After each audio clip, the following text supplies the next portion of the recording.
কিচ্ছু ভালো লাগছে না, কিছু একটা করতে হবে। কি করা যায় বলতো? হ্যাঁ, আমিও তাই ভাবছি রে, কিছু একটা করতে হবে, কিন্তু কি করা যায় বুঝতে পারছি না। চল একটু সামনের দিকে যাই। আমি শুনেছি সামনে নাকি একটা পেতনি পুকুর আছে। ওই দেখ, ওই যে দেখা যাচ্ছে। চল একটু এগিয়ে যাই। ওরে বাবা, এ কি? চুপ করে বসে দেখ, কিছু কথা বলবি না। পেতনিগুলো স্নান করছে। কে রে এখানে?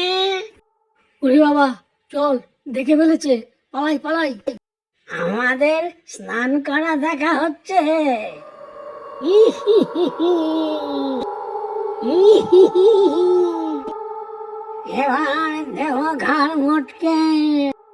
না না, ধরতো ধরতো। পালাচ্ছিস কোথায়? তোদের ছাড়বো না এবার। দাঁড়া দাঁড়া। আমাদের ভিডিওটা লাইক আর শেয়ার করে দেবেন প্লিজ।